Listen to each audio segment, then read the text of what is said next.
The plate was still warm in my hands when it happened.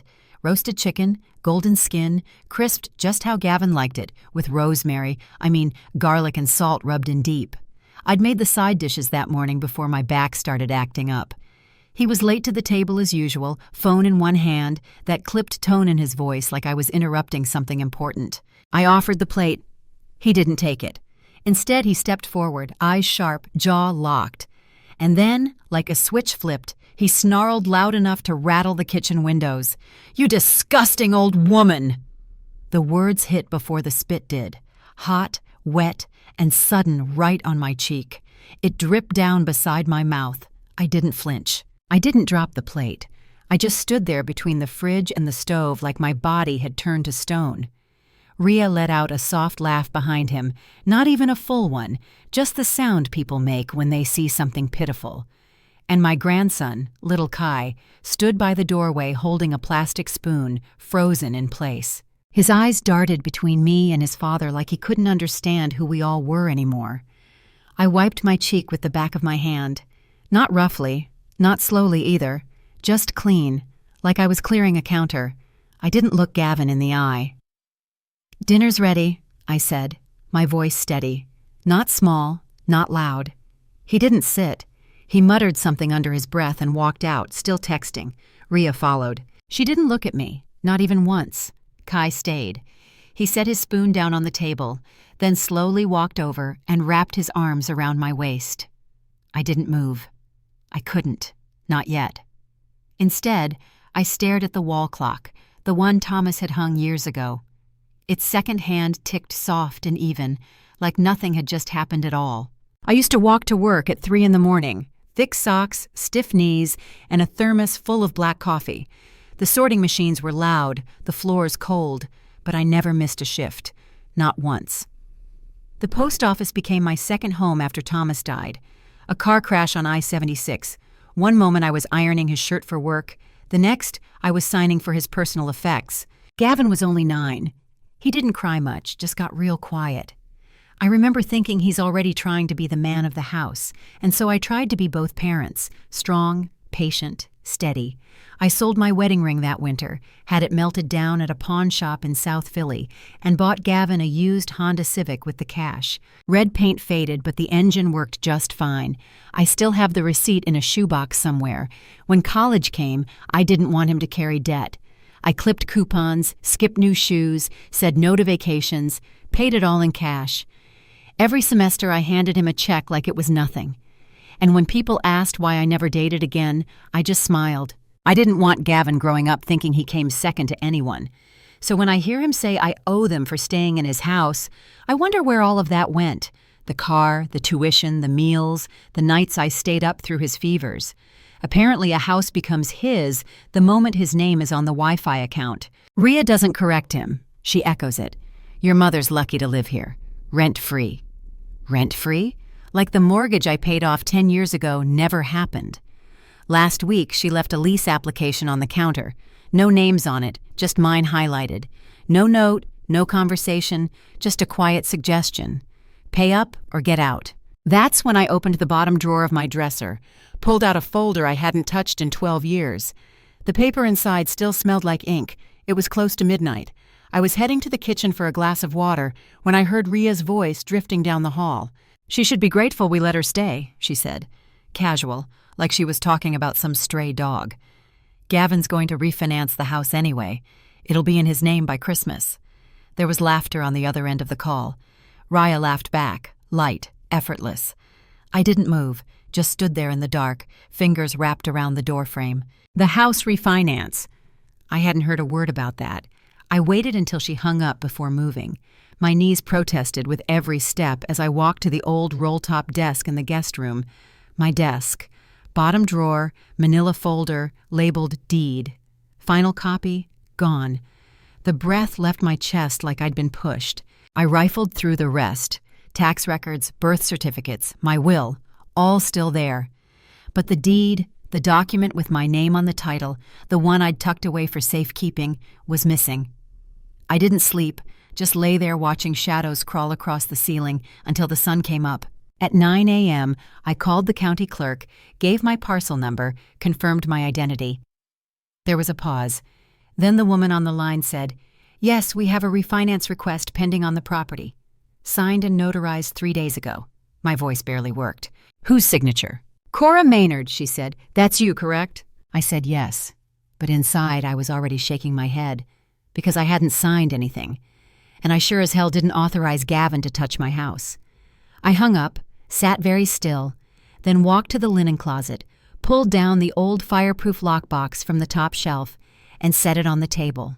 The key was still on my necklace. Inside, every original document I'd ever protected, including the first version of the deed. Untouched, but not useless. Not anymore. 12 years ago, I had a health scare. Nothing fatal, but serious enough to land me in the hospital overnight and force me to think hard about the future. That same week, I called Sheila, my oldest friend and a retired paralegal. She'd always said, "Don't wait until you're dying to protect what's yours." We sat at her kitchen table with mugs of burnt coffee and drafted the trust. Quietly, without fanfare, I transferred the deed into it and appointed myself trustee with one backup executor listed at the bottom, Thera J. Maynard, my niece, not Gavin. Then I made copies, placed one in a safety deposit box at the bank downtown, and the original went in the lockbox that now sat open in front of me. I looked at the paper, my name in my handwriting, legal, binding, protected. They never asked about it, Gavin and Raya. I doubt they even thought twice about whose name was actually on the documents. I'd paid the mortgage off 10 years ago, kept everything up to date. I just never bragged about it. I figured love would cover what silence never explained, but now love wasn't enough. I dialed Thera. She answered on the second ring, her voice groggy. "Auntie?" "I'm cashing in that favor," I said. "It's time." She didn't ask questions, just said she'd drive over that evening. By noon, I was at the Sank. The woman at the front desk still remembered me, said I looked well. I signed the retrieval form, opened the box, and pulled out the folder I hadn't touched in over a decade. Everything was intact. Deed, trust, agreement, power of attorney, all notarized. When I walked out of that bank, the autumn wind hit my face, sharp and cold. I didn't mind. The house wasn't just mine again. It always had been. Now it was time to remind them. I made coffee that morning the way Thomas used to, strong, a little bitter, no sugar. I poured 2 mugs and set them on the porch table, hoping the weight of the warm ceramic might ground me. The wind carried the faint scent of damp leaves and old wood. It used to mean fall was coming. Now it just reminded me that things die slowly before they fall apart. I asked Gavin to sit. He came out with that slow, cocky stride he always used when he thought he had the upper hand. He didn't notice the second mug until he sat down. Didn't thank me either. I let the silence stretch. He hated silence. "You know," I said finally, "I sold my wedding ring so you'd have a car for college." He leaned back, arms crossed. "Okay." "I worked through 2 winters with bronchitis because we needed the health insurance." He shrugged. "You had a job, that's what people do." I looked at him then. Really looked. His jaw was tighter now, shoulders broader, but the warmth I'd once seen in his eyes was gone, replaced with something flat, resentful. "Do you even remember what I gave up for you?" I asked quietly. He scoffed. "You didn't give up anything, Mom. You just coasted. You lived off sympathy and made sure everyone felt guilty about it. It didn't even sting. Not the way it should have. Maybe because I'd already buried the part of me that still needed him to understand." I nodded slowly. "Okay," I said. "I needed to hear that." He looked surprised. Maybe he thought I'd cry or beg or defend myself, but I didn't. I sipped my coffee and let the taste settle on my tongue. I stood and walked inside, leaving the door open behind me. That night, I called Sheila and Thera. We set the papers in motion. The letter would go out by morning, 30 days to vacate. Quiet, legal, final. At 2 p.m. sharp, the doorbell rang. I was sitting at the kitchen table with my crossword, pretending not to be listening for it. Gavin answered. From where I sat, I heard the courier's voice, polite, neutral, a zip of the envelope being handed off. Gavin signed without asking questions. He always did that, signed things like they were beneath him. The front door clicked shut. Silence, then footsteps, a pause, the sound of paper tearing, another pause. 30 minutes passed before the shouting began. First came the cursing, low, fast, sharp. I could tell he read the entire thing twice. Raya must have walked in mid-rant because I heard her voice next, high-pitched, panicked. "Vacate? What the hell is this?" The slam of their bedroom door shook the frame in my hallway. I didn't move. I was already in my room, door locked, blinds closed. I'd put on an old jazz record just before the courier arrived. The saxophone wove through their chaos like it belonged to another world entirely. Then Gavin pounded on my door. "Mom, what the hell did you do?" I stayed seated. More pounding, louder. "You can't just kick us out. This is my house." His voice cracked on that last word. That's when I stood. I walked to the door, rested my palm against the wood, and said, "Calm, even. I took back what was never yours." Silence followed. No more banging, no more shouting, just the low hum of that record and the ticking clock above my dresser. I didn't open the door, didn't need to. By nightfall, I heard drawers opening, the soft sound of someone crying in the bathroom. I didn't go to them. Instead, I poured myself a cup of coffee, stepped onto the back porch, and looked out at the yard I'd once mowed every weekend. It needed tending again. But now, finally, it was mine to care for. The hardest part wasn't the paperwork or the confrontation. It was choosing which boxes got labeled Gavin and which ones got labeled theirs.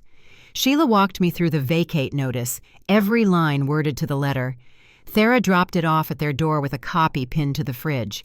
It was all formal now, signed, sealed, tracked. But formality doesn't make it easier. I didn't pack in anger.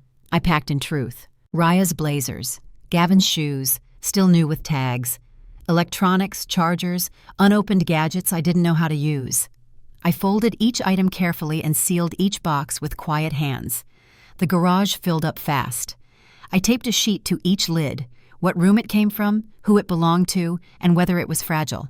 I wasn't going to be accused of damage, not now, not after everything. But when I stepped into the nursery, I stopped. The rocking chair still sat in the corner. The yellow one Thomas refinished before Gavin was born. It had a little squeak in the left leg, just like it always did. Toys were stacked in the bins I'd organized when they moved in, diapers folded, a soft blue blanket I'd crocheted, never used. I stood in the doorway, hands at my sides. I didn't pack a thing. The baby hadn't asked for any of this. I turned off the light, gently pulled the door shut, and taped a single note outside. One line. "This room stays untouched." Back in my own bedroom, I stripped the sheets, opened the windows, and let the autumn air sweep through. There was peace in the emptiness. Not joy, not yet, but peace. And by the time the 30 days were down to 3, the only thing left in that garage was a final box labeled Gavin Misk. Inside, a spare house key, a photo of us from when he was 12, and the letter I'd written the day he graduated college but never gave him. Now I did. I tucked it right on top. He tried. Of course he did. Gavin filed something with the county, claimed the trust was invalid, that I'd been coerced, confused, manipulated. His voice must have trembled when he said it. But the papers held every signature, every date, every notarized seal. I didn't have to appear in person. Sheila handled it with precision. Thera kept me updated, her tone steady, not cold. It was done within a week. The day after the ruling, Rhea stormed out with 2 suitcases and a scowl. She didn't say goodbye, just hissed as she passed me on the porch. "You've poisoned everything. You're toxic." I didn't answer. I just went back to my coffee. By Friday, I saw Gavin hauling out the crib by himself. No car seat, no stroller, just sweat and silence. I don't know where the baby was. I didn't ask. A week later, he was back. No knock, just a shadow behind the screen door. I opened it halfway. He looked like he hadn't slept in days. "I made a mistake," he said, voice dry. I thought it'd be different." I studied him. He looked older somehow. Not in years, but in heaviness. I didn't feel anger. Not anymore. Not even sorrow, just a sharp, clean distance. "You didn't lose your mother, Gavin," I said. "You traded her for convenience." He blinked, as if trying to process the words like they were coming from a language he hadn't bothered to learn. I didn't step aside. He didn't ask to come in. We stood there quiet, the porch between us like a line drawn in chalk. He waited. I didn't move. Eventually he turned, walked back down the steps, slower than he'd arrived. The screen door clicked shut behind me. I didn't cry. Instead, I went into the living room and lit the candle I'd saved for autumn. Let it burn. Let the silence settle. I picked up the guest room keys from the table and placed them back in the drawer. I started with the front room. The walls had faded where old picture frames once hung, the beige dull from years of fingerprints and forgotten seasons. I chose a soft almond white and took my time. Each stroke felt like reclaiming something I didn't realize had been taken. I boxed up the old photos from the mantel, graduation shots, a wedding portrait I never liked, a blurry family beach trip where I'd been cropped halfway out. I replaced them with new ones, a photo of Thera and me at the botanical garden, a small frame with Thomas holding baby Gavin, both of them smiling, one of Kai with paint on his hands, sitting at the dining table last fall. My neighbor, Miss Elkins, passed by as I was wiping down the windows. She waved, and I waved back. No explanation needed. The neighborhood had its own way of listening without asking. Later that afternoon, Thera showed up with a foil-covered tray and a grin. "Lemon bars," she said. "No rosemary, no tricks." I laughed, really laughed, and invited her in. We ate them in the kitchen, sun stretching across the table, the light soft and forgiving. When she left, I didn't feel the ache of goodbye, just the warmth of knowing someone had stood beside me when it counted. The living room smelled like citrus and clean wood. I brewed a fresh cup of coffee and sat by the window, watching the light flicker through the blinds. No yelling, no footsteps overhead, no tension creeping under the doors. For the first time in a long while, the silence wasn't heavy. It didn't ask for anything. It just stayed. I didn't wait for an apology. I no longer hoped for one. That part of me had been folded and put away like the letters I used to write but never sent. Now I expected something else. Coffee in the morning, quiet afternoons, the creak of the porch swing, and the hum of the fridge. Nothing loud, nothing grand, just space that was mine again. And as I stood to close the curtains, I saw the porch light flicker on. The Saturday market was quieter than usual, early enough that the sun still clung to the tops of tents, and the coffee vendors hadn't run out of cream. I walked my usual loop, produce first, then the baked goods. It had become a ritual I didn't talk about, but one I looked forward to. I was reaching for a small basket of strawberries when I saw him, Gavin, standing a few feet away near the honey stall. He looked thinner than I remembered, hollow in the cheeks, older in the eyes. His shirt was wrinkled, and his hands were buried deep in his jacket pockets. I don't think he even knew I was there until he turned and froze. We stood still for a beat. Then he walked toward me. "I came to say I'm sorry," he said. His voice wasn't confident, careful, quiet. I studied him, not with anger, not even with the kind of ache I'd once carried, just clarity. He waited, maybe for a hug, maybe for permission to step into my life again. I didn't offer either. "You're not a bad man, Gavin," I said calm. "You're just not the son I raised." That was the line, the one I had held in my chest for months, not shouted, not written, just carried. He blinked, his lips parting like he wanted to protest, explain, soften the blow.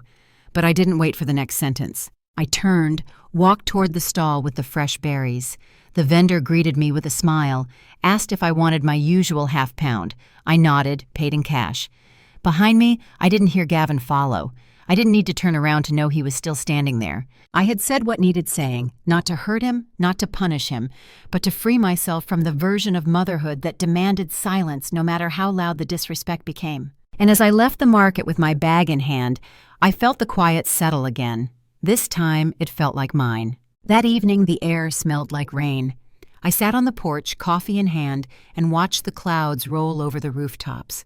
For the first time in years, the house didn't feel like a battleground. It felt like a home again. Mine, steady, patient. The lights from the neighboring windows came on one by one, a soft constellation of ordinary lives.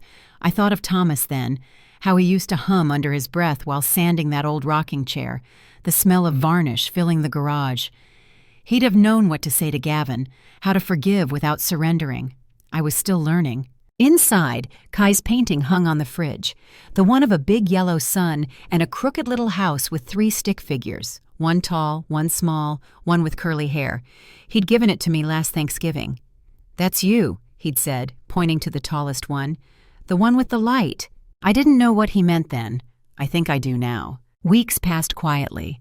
The mail came on time. The leaves turned, then fell, then returned again. Sometimes I'd catch myself setting 2 mugs instead of 1, muscle memory from years of waiting for company that never stayed. But there was peace in that, too, a kind of acceptance that solitude wasn't punishment. It was space. One morning, I found an envelope on the porch. No stamp, no return address, just my name written in Gavin's hand. Inside was a photo. Him and Kai at the park, the boy grinning, ice cream dripping down his wrist. No note, none needed. I placed it on the mantel beside Thomas's picture and smiled. Some things don't fix. Some things just settle into a quieter shape. And for the first time since that plate of roasted chicken, since the words that shattered what was left of us, I felt something close to grace. Not forgiveness, not entirely, but peace, the kind that doesn't need permission. Latonia leaned back in her chair, the evening sun warming her face. The porch creaked softly beneath her feet, and somewhere down the block, wind chimes rang. She closed her eyes and let the sound carry. For the first time in a long, long while, everything was still.